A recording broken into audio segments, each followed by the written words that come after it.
And we're back with a new season of Leaders Create Leaders, Season 6. I'm excited. We're getting ready. This is episode 1 to meet up with one of the greatest minds we've ever had on the show. He's a conscious leader that has created a global movement that is completely shifting the way that we think about education. He is one of the greatest curators of thought leaders that I have ever seen. His company, Mind Valley, has now over 12 million people, and he's on track to hit 1 billion by 2038. He's someone that stands for unity. He is an activist, a philanthropist, a New York Times bestseller of the book, The Code of the Extraordinary Mind, and now his new book, The Buddha and the Badass. We're going to be diving into the science around the one thing that can activate your purpose so that you can live your dream life. We're also going to be diving into how he built this global movement and how you can build a movement around your business and around your message. And then we're going to hop into what does it mean to be a conscious leader, how he built his team, and how leadership has changed. So I'm excited. Let's get ready to sit down with the one and the only Vishen Lakhiani of Mind Valley.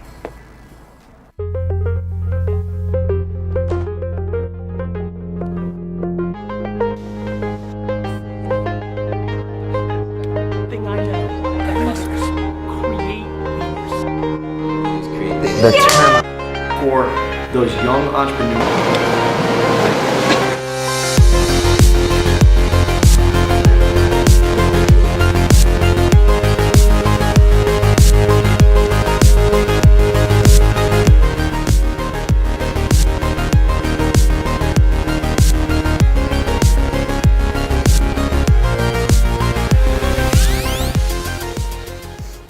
Welcome back to Leaders Create Leaders, Season 6. I am so excited about this episode because we have with us one of the most remarkable conscious leaders in the world right now, someone who's been such a huge inspiration for me. Vishen, thank you so much for coming and being able to take some time to share with the Leaders Create Leaders community in the world. Thank you so much for being here today. Thank you, Gerard. It's an honor to be here. Yeah. Wow. So just recently, I saw you put up a video that had gone viral talking about the Vishen before the Vishen that we know today, that's reached tens of millions of lives, a business that's been around for well over a decade and on track to go to hitting 1 billion people by 2038.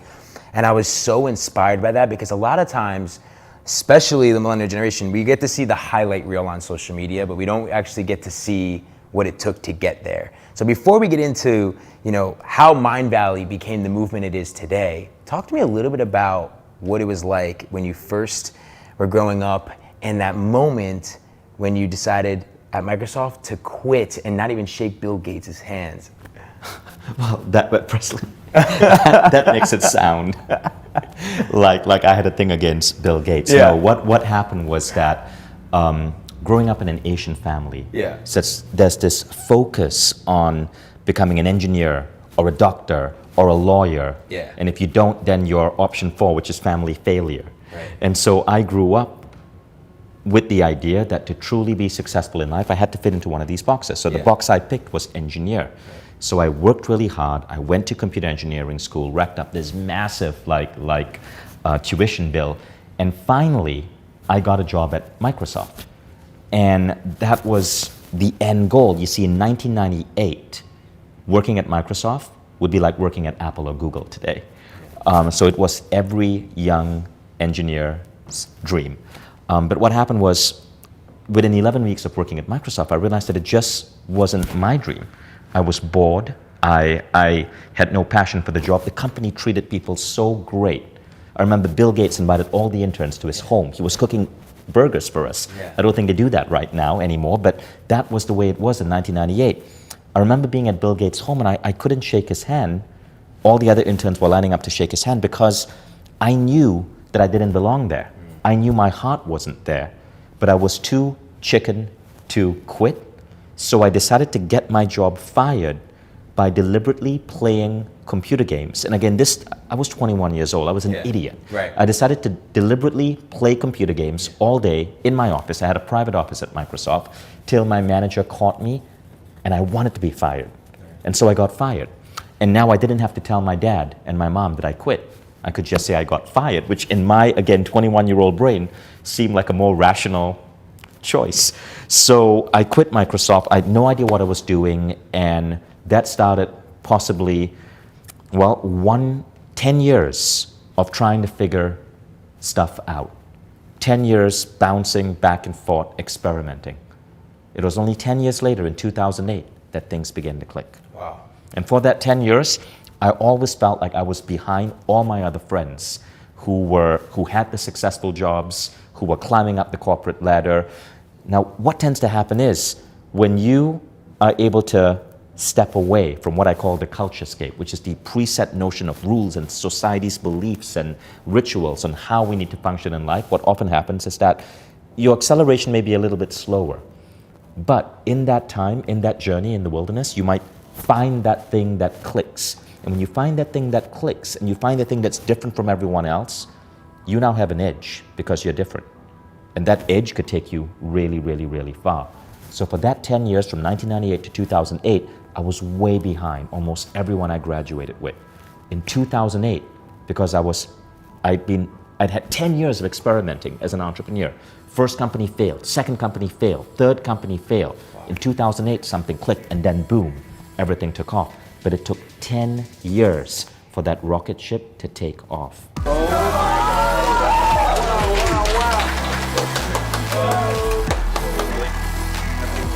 Oh my God.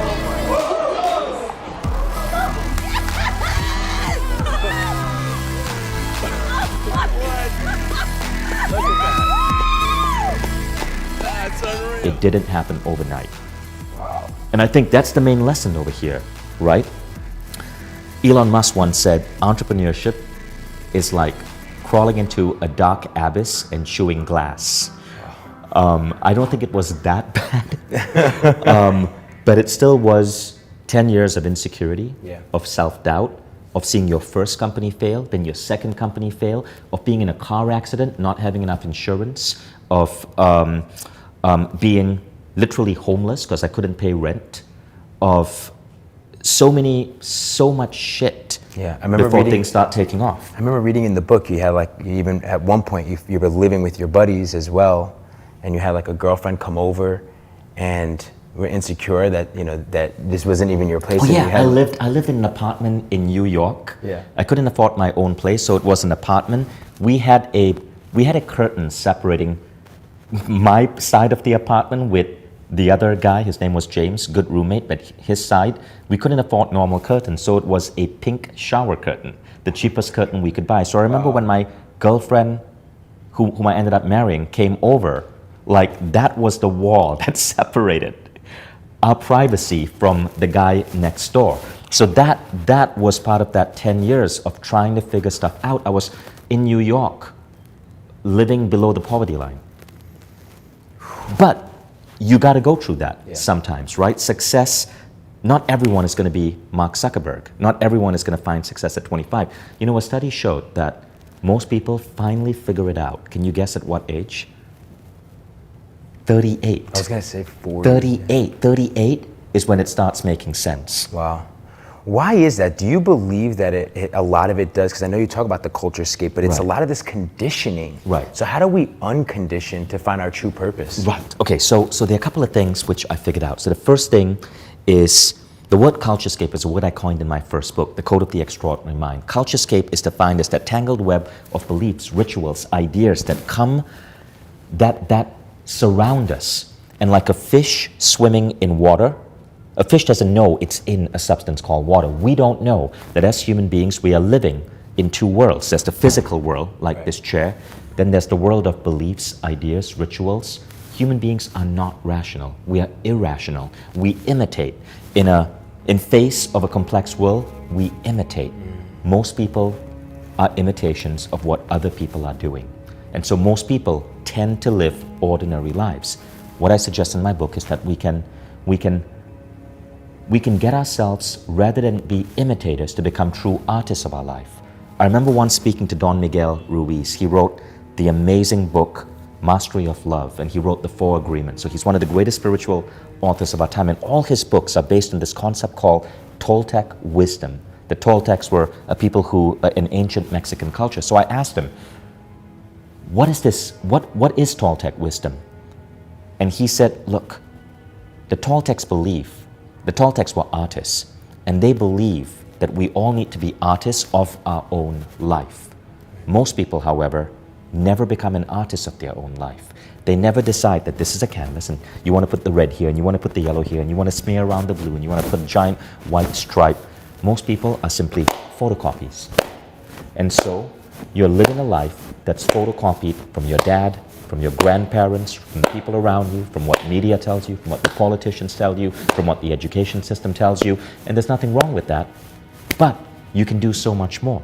And the people who are doing things as a true masterpiece, those are the people who it might take a little bit longer, right, but you end up with a far more fulfilling life. You don't wake up one day at the age of 40 going, what the hell happened to me?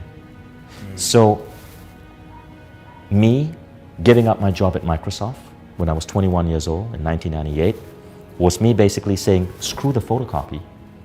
That was what my culture wanted me to do. That's what the education system told me I needed to do. I needed to discover myself what I wanted to do. Right. And so all the jobs I took thereafter were all irrational. I joined a nonprofit working on world peace. I was paid below the poverty line, traveled around the world meeting people of different cultures. That's where I met the woman I would end up in a relationship with for 19 years, 2 kids. If I hadn't taken that job and worked under the poverty line, I wouldn't have my children today. I became a meditation instructor. If I hadn't become a meditation instructor earning really shit money, I wouldn't have learned how to use my mind the way it is. I became a photographer. I went to Bosnia to photograph Bosnia after the war. If I hadn't become a photographer, Mind Valley wouldn't have the visual style that made us the company we were in our space. You know, it's like Steve Jobs said, you cannot connect the dots looking forward. You can only connect the dots looking backwards. What I found is that when you free yourself from the culturescape and you follow your heart, your soul will put you at exactly the right places you need to be so that you discover why you're here on this planet. In my newest book, I call it Your Soul Print. I suggest that every individual is a soul first having a human experience, and your soul has a plan for you. And your soul is going to put you in circumstances that will give you like hints of this plan. Most people decide rather than listen to the soul, they're just going to photocopy their life. But if you can screw the photocopy machine and get to your soul print and trust your gut, you're more likely to discover what really makes you you. So I was in Silicon Valley and my timing sucked and the dot-com bubble burst.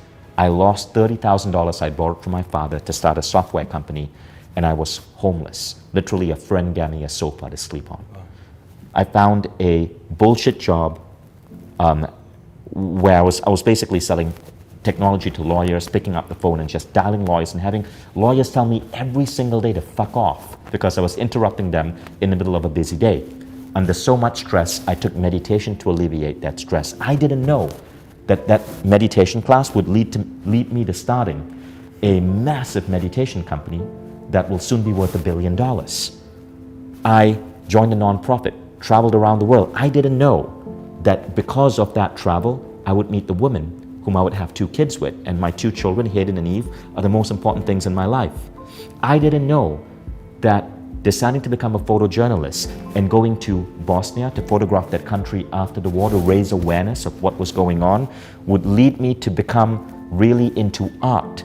I didn't know that art would later cause me to create the world's most elegant design in terms of meditation apps and personal growth that would give us our edge. I didn't know how any of those dots were going to connect.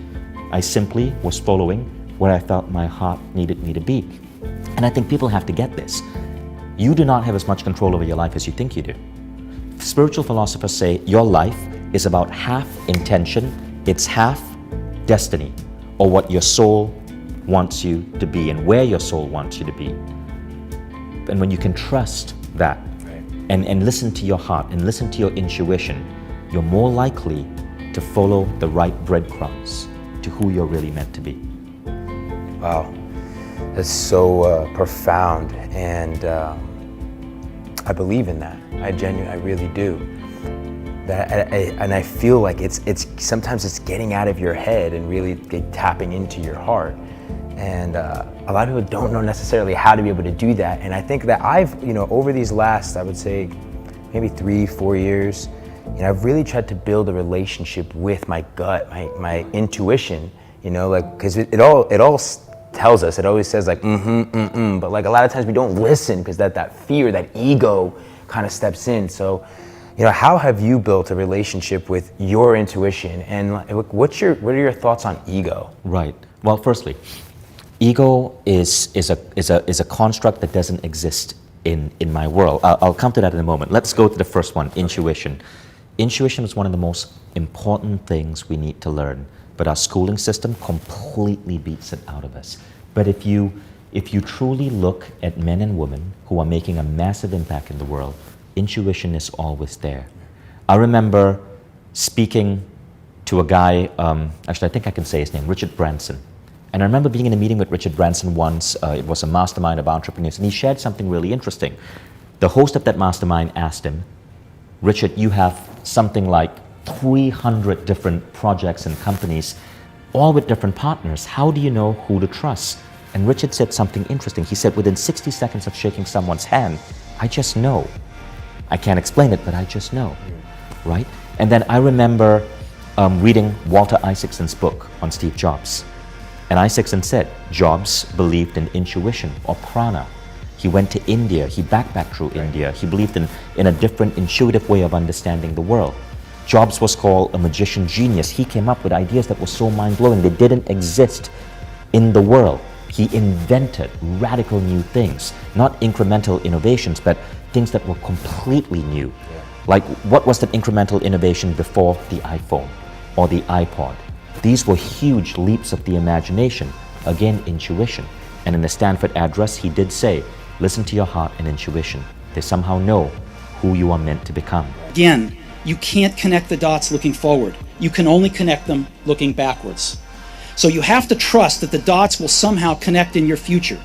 You have to trust in something, your gut, destiny, life, karma, whatever. Because believing that the dots will connect down the road will give you the confidence to follow your heart, even when it leads you off the well-worn path. And that will make all the difference. So again, behind closed doors, there is this talk of intuition, but so many successful people I know don't actually mention it in public because they don't want to be judged. Now the world is changing. Today, we know intuition is real. There were studies at Newark College of Engineering by Professor John Mihalaski who showed that CEOs who score high in intuition tests actually create more profitable companies, right? We know intuition is real.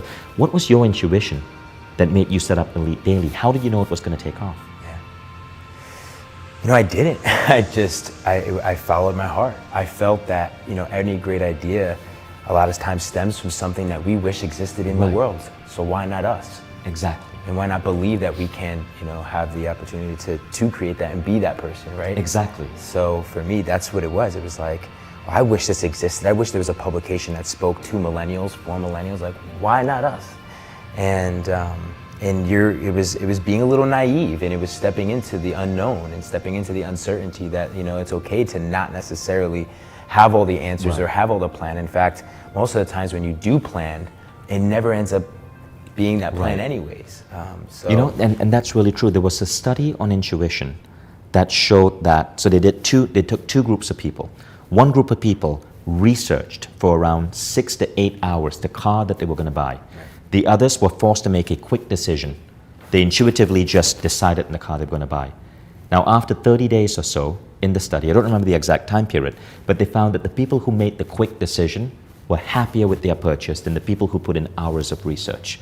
Now, I'm not saying don't research, but I'm saying that there is a value in listening to that gut. Right. Yeah, 100%. And I feel my rituals and the meditation, sound healing, there's so many different modalities now. And what I love is that you talked about this shift that is happening around the world, this shift of consciousness that's becoming, that's really becoming a conversation all around the world, even to some of the biggest executives around the world. Because I feel there's still some people out there that talk about it as if it's just woo-woo, that there's not real, but now there's like real science behind a lot of it. Well, today, if you say this stuff is woo-woo, you're the one in the minority. Right. That the world has changed dramatically fast. Yeah. Do you feel that a lot of this is directly correlated to happiness and success in the fact that you are following this intuition? Yeah. Yeah, so firstly, there is a correlation, right? And it's not just intuition. There are two emerging human qualities which are going to take the world by storm.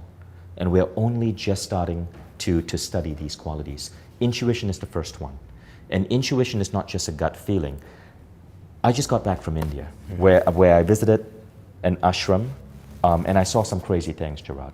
I saw kids who had been trained to use their intuition to such a degree that they could perceive color with their fingers. I saw a child blindfolded solve a Rubik's Cube. They then gave me a piece of paper, and they gave me magic markers, and they said, write a sentence down in this paper using a different color for each word. So I wrote down a sentence. The rainbow is a slide for unicorns to come down to earth. That was it. Just a random sentence.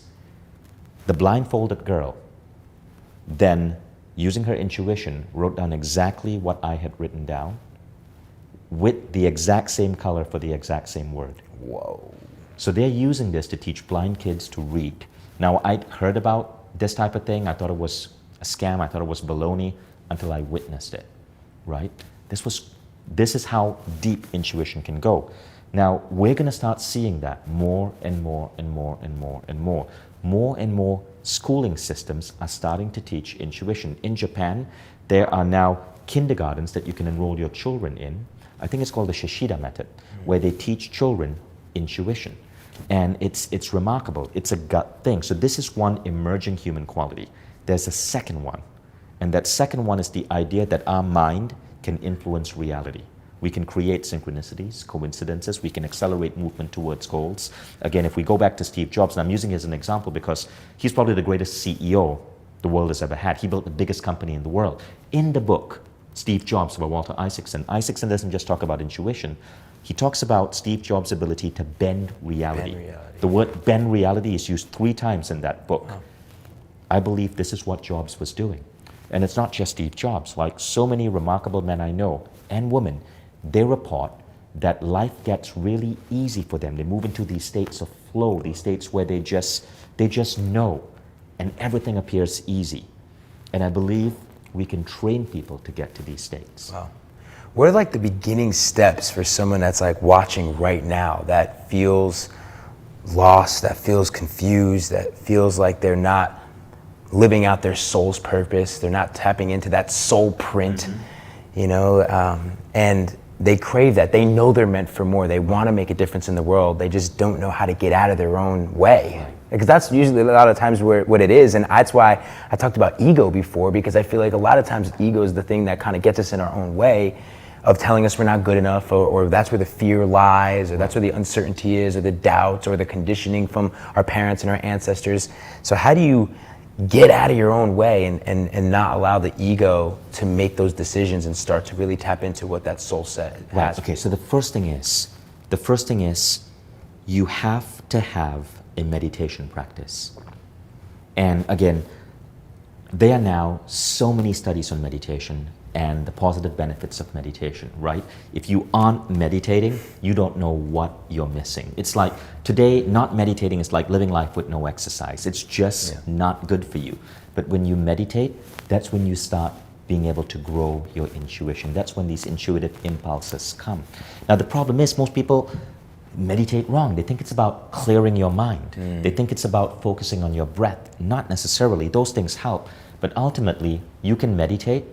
You can meditate to go within, to listen, and to have ideas emerge. I remember being on Tom Bilyeu's show, Impact Theory, right, which is a popular YouTube show. And Tom Bilyeu, so we were talking about meditation, and Tom Bilyeu said, it's really interesting what you said, Vishen, because I don't clear my mind when I meditate. Rather, ideas come to me. And I said, Tom, that's really interesting. What percentage of your ideas come to you during this clearing of your mind of meditation? And he said, 80%. Wow. He says he's even given it a name, thinkitation. And remember, Tom Bilyeu is a guy who came up with $1 billion company, Quest Nutrition. Yeah.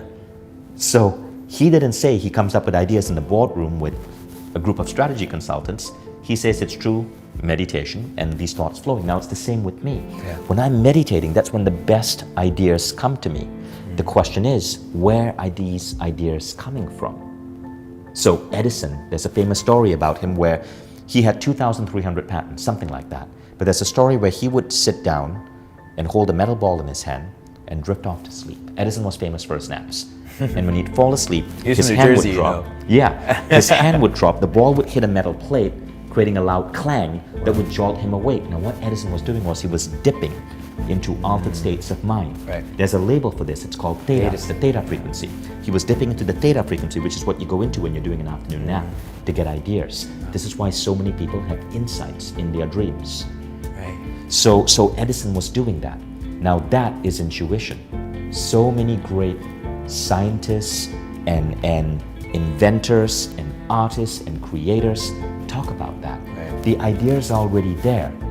They are simply able to access something, to extract the idea. Right. That is what we're talking about. Right. That is what we need to be teaching in our schools. That is true creativity and originality. And that, when you do that, that's when you're following your soul. That's when you start living a life which is in alignment with why you are here. Yeah. Because your soul isn't going to misguide you. You don't end up with a midlife crisis because you ended up in the wrong career. So that's probably the most important key. Have a meditation practice. Right. Yeah. No, it's meditation has changed my life. You know, I think the thing that's interesting to me is that, you know, so I've been an entrepreneur for 18 years at this point. And for the first, I would say at least the first 12 years, I never had meditation. Right. But I built 2 8-figure companies. And so like the hustle works. But what ended up happening was that, like, although the hustle had worked and I was making money and I was building these big businesses, like no matter what, I was unhappy. And then when it was gone and sold the company and I no longer had the company, I was like, I didn't know that something was missing. I didn't know what my purpose really was. And that's where, you know, I hit this moment of like, okay, I can continue to hustle through life, but like that will never get me to truly being fulfilled and wanting to make it, you know, feel like I'm making a difference in the world. And it was, so like, what's your thoughts? Because I know you talk about like the hustle culture. What are your thoughts around the hustle I think it's culture. Okay. Yeah, this whole idea, this whole stupid idea that hard work is necessary is kindergarten personal growth. Now, I know that there are teachers out there who talk about hard work and hustle, and there's a place for that. If you are a kid and all you're doing is being on computer games all day, you probably need a kick in the butt to go out and hustle and work hard, right? But that's not the way the real pros do it. Yeah. The real pros do it by finding something through intuition or some other technique that obsesses them, something that they know they want to create in the world. And they are obsessed with making that real. And that obsession is not work. That obsession is what they would do even if they were never being paid for it. So that is where you want to be. You want to find that thing that you're obsessed about. Now, where people get it wrong is that rather than find their obsession, they imitate. And when you imitate and you're doing something because you feel that that is the safe route, or that's what everyone is doing, or that's what you're expected to do, that's when it starts to feel like the grind. That's when it starts to feel like work. Right. But if you find your obsession, and you can only find that from listening within, you never have to work a day in your life. Yeah. So that is the nuance.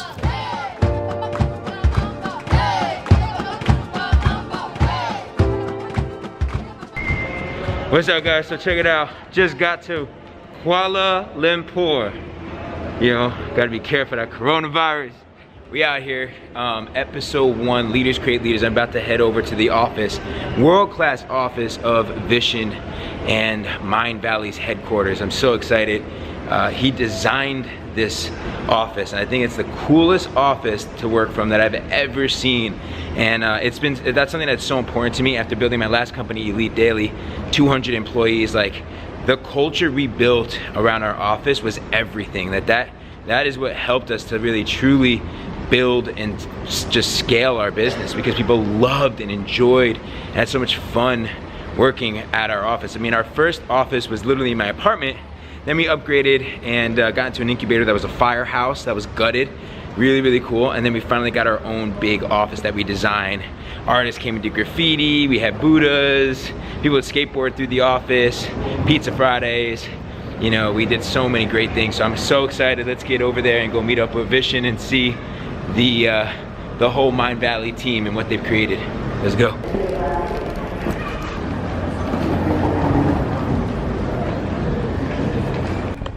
Alright guys, so just got here. Check it out. When I first got to the Mind Valley headquarters, I immediately got inspired. You can feel the vibe as soon as you get into the office. It was as if you had this perfect balance between creativity and autonomy, yet focus and execution. It almost felt not as a office, it just felt like this jungle gym or this temple of light. And it was unbelievable how throughout the day, as the sun would set, the light that would come in through all of the different, you know, reflections of the painted glass, it would just change the way that you would feel throughout the day. One thing I noticed was the diversity and talent from all different ethnicities throughout the office. And throughout the day, you would see them just take these midday breaks to stretch, to do meditation, and even breath work. The one thing that I love about the culture at Mind Valley is the fact that it is based off of just happiness. Vishen talks about how happiness is the new productivity. Vishen greeted me with open arms, and I was able to get a tour from him and his team, and it was just one of the most remarkable experiences because it brought me back to my days at Elite Daily, just having 200 employees and everybody just being able to be themselves in this unbelievable culture. You really owe all of the success that you build to your team and the office and culture that you create. As I walked around, I completely was reminded that Elite Daily, all of our success, becoming an 8-figure company, selling to $1 billion company, having 200 employees, it all came down to the culture that we created. So I couldn't help but think, how did Vishen create this thriving culture and build his team? So I believe that it's all a plot. I believe that all the shit we go through in life, everything that breaks us down, everything that abuses us, every damn failure is there to instill in us a value. Your values come from your peaks, from your successes, but your values can also come from the moments that break you down, because then you understand what are the gifts you want to give the world so other people don't get broken down. So when you understand that your peaks and your failures are simply infusing you with values, when you discover these values, and all of us will have between 2 to 5 or so, and when you make those values your model of living, you become unstoppable. I just couldn't help but think about how Vishen has created such a movement. I mean, he's completely hacked word of mouth. People are raving fans of Mind Valley from all over the world. How do you actually create a movement that matters and turn it into a 100 million plus company? If you want to turn your business into a movement, you got to understand some really interesting things about how humanity functions. So among human beings, there are the stated beliefs, and then they are the beliefs which are in people's heads, but no one actually speaks out because they fear being judged. Okay, so stated beliefs are, oh, you need to go to college because that's the responsible thing to do. You need to work hard to be successful.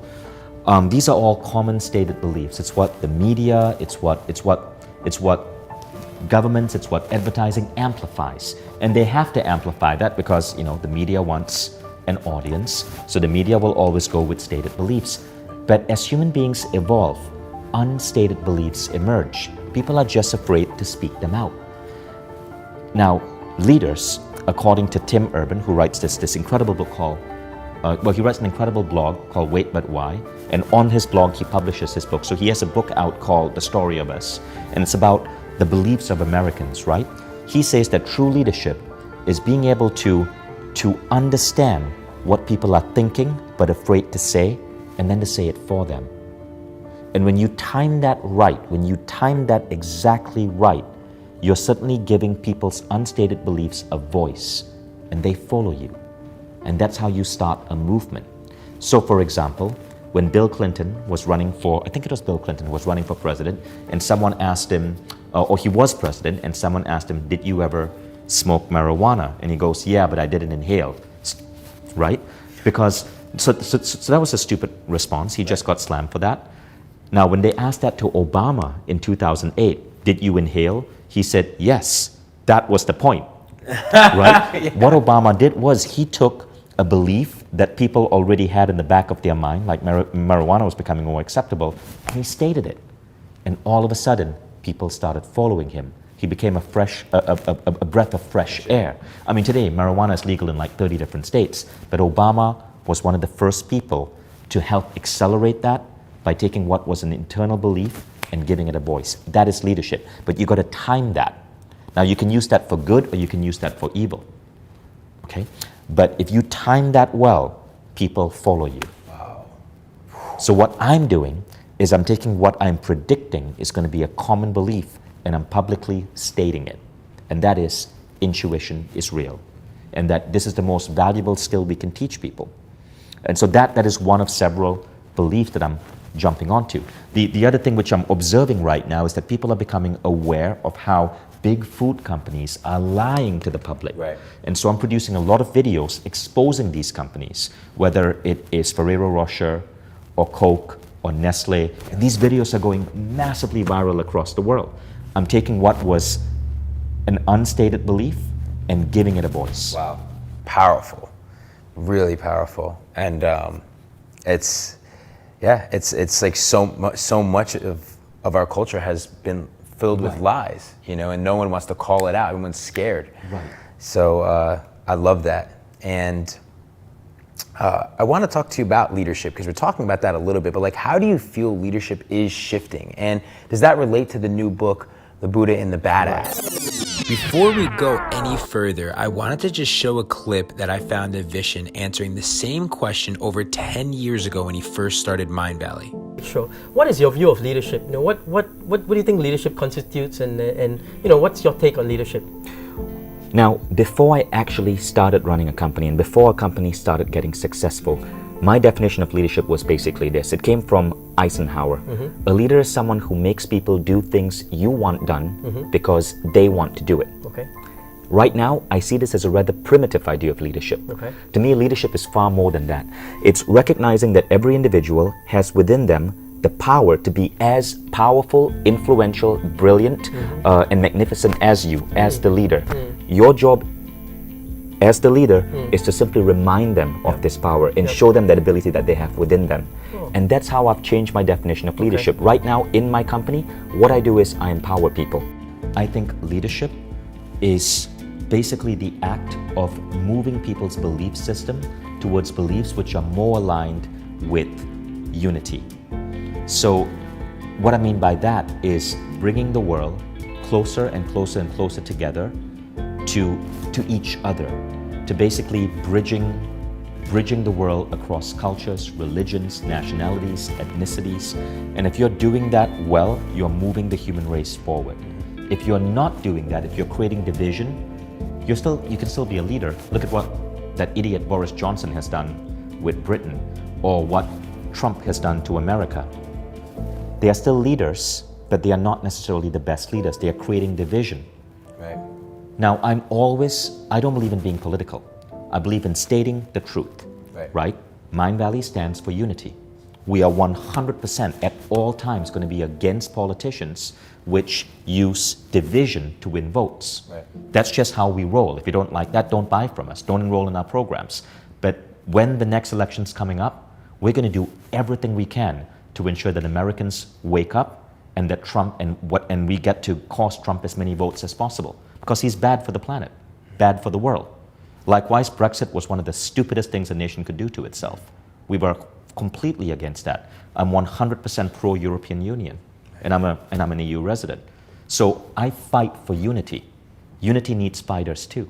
Yeah. And leaders, to me, real leaders, are leaders who are moving the world towards unity, not division. Because think about it. What kind of world is a better world? A world where we are not judging each other because of the color of our skin or our sexual orientation, a world where we respect each other, or a world where we are told to fear other people and to build walls.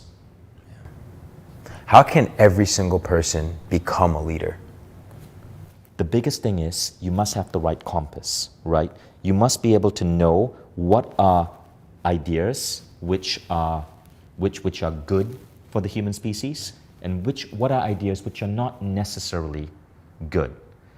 And if you start to expand your levels of compassion to encompass larger and larger segments of humanity, what happens is you inevitably move towards more conscious ideas. So we tend to toss around this word conscious quite a bit. What does that really mean? Most people can't say. There is a definition. And the definition is that our compassion extends to wider and wider and wider circles of humanity.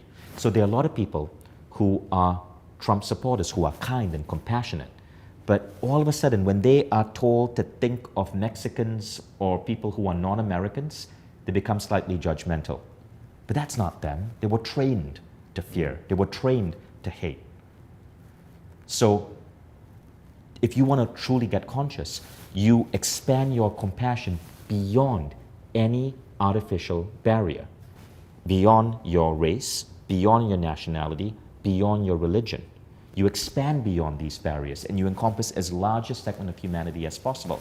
Now, this is not something that's woo-woo or something that's new age. This was first predicted in 1872 by Charles Darwin. So think about that. Charles Darwin, the man who came up with the theory of evolution, who told us how we evolved as a species, in 1872, he also predicted where we're going to go as a species. And he said in an essay, he introduced a concept called diffusion of sympathy. He says, as man's sympathy for other man becomes more finely diffused, we find that our compassion grows into wider and wider and wider circles. Tribes become nations, and nations will become unions of nations. And these circles will continue to grow until we are one planet. And our sympathy extends to all sentient beings. He actually used those words. Wow. And he says, and once this becomes the norm, the younger generation will just take it as it is. And they will never remember a past where we were divided. Wow, that's unbelievable. So what I stand for and what consciousness is diffusion of sympathy. In 1872, the word sympathy could be replaced with the word compassion today, right? It's diffusion of compassion. If you want to see that world, stop voting for leaders who are going to tap into your fear-based reptilian brain and tell you to fear other people. How do you build a great team? Well, there are a couple of ways. Now, in my book, The Buddha and the Badass, which is coming out soon, I break it down. But one of the first things I did is I wrote a manifesto about my beliefs. When I first started the office, I wrote a manifesto of 10 things I believed about work and what work should be like. And that manifesto was weird, it was different, but it attracted other weirdos to come and work for me because they had similar beliefs, right? And I do the same thing today. If you go to mindvalley.com and you click on careers, you'll see there's a manifesto and it talks about what we believe in. Point number one of the manifesto is we are not an American company, we're an Earth company. We see ourselves as allied with the entire human species and not just a single country. That immediately attracts other people who want to adopt Earth identity. That's so cool. So I list down 7 things I fundamentally believe about the world. Another belief in that manifesto is we will always put our stand before profits. And so that again attracts people who are activists. And so when you can take your beliefs and you can articulate them and you can say, okay, this is what I believe, this is what I'm going to do, you will get the right people. Yeah.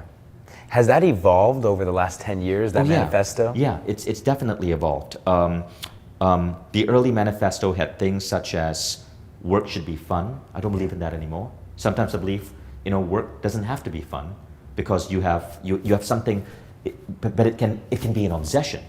Like work isn't always fun for me, but I'm obsessed by what I do. I refuse to stop working because I love it. It's not always fun because sometimes there are really tight deadlines, but it's an obsession because I'm fighting for unity for the planet. Right.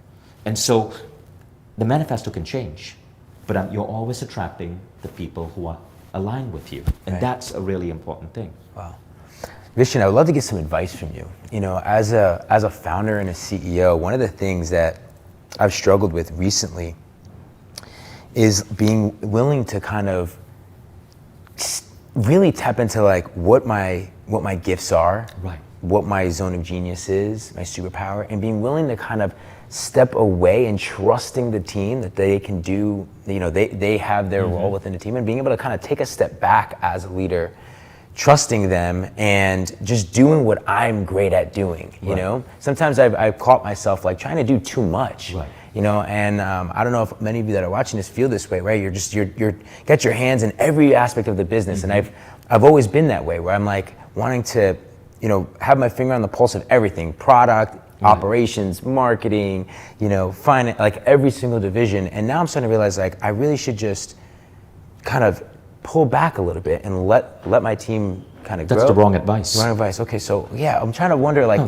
that's the wrong advice. It's actually really bad advice. Okay, because in the book Traction is where I read that recently. So firstly, the people who give that advice are speaking to entrepreneurs who don't like what they're doing. Okay. Okay. So for example, if you're an old school entrepreneur and you created a business really just to generate cash flow, generate income. It's about getting a product or a service out, to generate cash flow or income, then automate it as much as you can. Have other people do it. Step back and collect that cash flow. That's fine. But if you're doing a business because you have a gift that you want to give to the world, because you want to change the world, you want to be obsessed with it. Yeah. It's your business. For sure. But you want to do what you enjoy doing and outsource the stuff that you're not good at or that you do not enjoy doing. Right. So for example, I enjoy creating products. So I actually create the products of Mind Valley. Yeah. Right? But I don't enjoy advertising. Yeah. So I have a team that does advertising and they understand how to use Facebook and YouTube and Google AdWords, and that's not my thing. Yeah. They do that, and they are an award-winning team. They are case studies everywhere. But I create the products. I lead my technology team. Right. So you want to be able to play at what is your genius zone and what is your obsession. That's why you're the founder of the company. Right. Now, I had a manager on tech who says, leave it to the engineers, right? You just go and be a CEO. I'm like, why? Firstly, most of our great products came from my mind because I'm tapped into intuition. That is my gift. Yeah. That's like telling me to curl up in a corner and die because I am in this business to create. Remember, my value is envisioning, right? So that manager completely missed the point. And then but I did do that. I stepped away from my engineering team for a year, and things slowed down. When I dived back in, things accelerated 5x. So you want to be able, you don't want to completely step back. Yeah, Why would you do that? Well, you are taking away your talents and your gifts from your business. Yeah. So I don't mean like step away in the sense of like step away from the whole entire company, but I mean like stepping into like energy management and putting my energy and focus to where I feel I can be the best at, exactly. And I feel sometimes I've felt overwhelmed because I'm doing too much and I'm in too many aspects of the business. I'm like, okay, you know what? Let me focus in on where am I great and what am I great at doing? Like, how did you figure out what are the best parts of the business that you know that you should fully be focused on? I mean, Steve Jobs would talk about like first 10% he's the best at creating the innovation, then 80% he would have his team build it, and he would come in for the last 10% to like launch it. Like how did you figure out how to manage your time? I do in my business whatever makes me feel radiantly alive. That word, radiantly alive, comes from Sri Kumar Rao, the famous MBA professor. He's a mentor of mine. And he says, you want to do the stuff that lights you up, that makes you feel radiantly alive. So in my business, I focus on what keeps me radiantly alive. I delegate to other people the stuff that does not keep me radiantly alive. And what keeps you radiantly alive is often what you're really good at. Yeah. Great. Well, I think that's what I've been definitely thinking about and meditating on and tapping into that intuition, and then, starting to journal and write out, like, what have I kind of analyzing over the last 18 years, how I've evolved, and like, okay, what makes me radiantly alive? So it's something that I'll be thinking about tonight as I meditate and journal even more as we're building the Leaders Create Leaders movement, because I'm so obsessed, with Leaders Create Leaders and the movement and the community that's like, I want to be involved in everything, but now I'm recognizing it's time for me to trust the team and, still be obsessed and still be involved in everything, but really figure out what are the things like this that I love doing and I need to be doing more of. Right. And for me, that's relationships, and that's something I admire about you so much, because you're like the ultimate connector in the way that you built such unbelievable relationships. Right, because with all that these authors. connecting with people makes me feel radiant. Yeah, in my me life. So too. which is why I do that. Yeah, that's really special.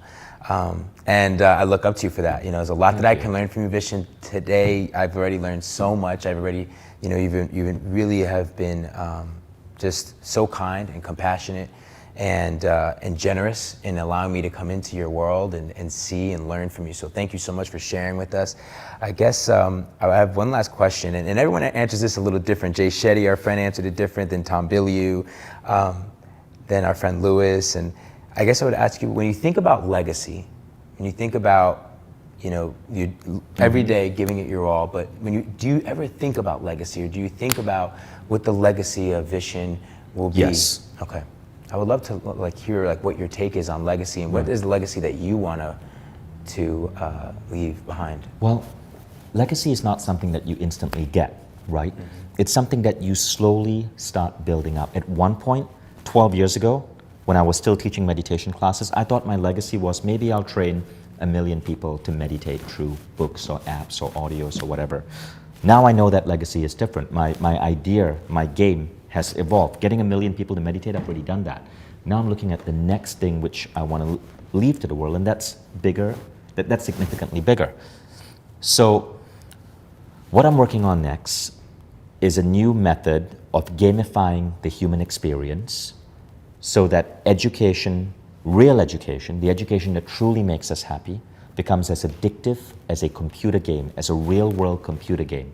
And in the process of creating this education, we create a more compassionate, unified, kinder human species. So my legacy, what I want my legacy to be, is to re-engineer how human beings interact with each other to bring more kindness, compassion, and wisdom into the world for at least 1 billion people. I love that so much, Vishen. You're 100% doing that. I am behind you. I want you to know that I am an advocate. I would love to get more involved with Mind Valley and be someone that can continue to take your message and share that even more with the world. Thank you. And I'm grateful that you gave us the opportunity to do that today.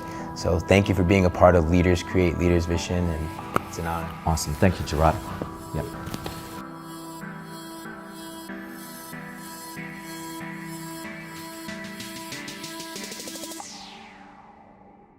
And that's a wrap. Thank you so much for watching this episode. I learned so much about the science of intuition. If there's one thing you take from this episode, it's that, right? Tap into listening to your heart.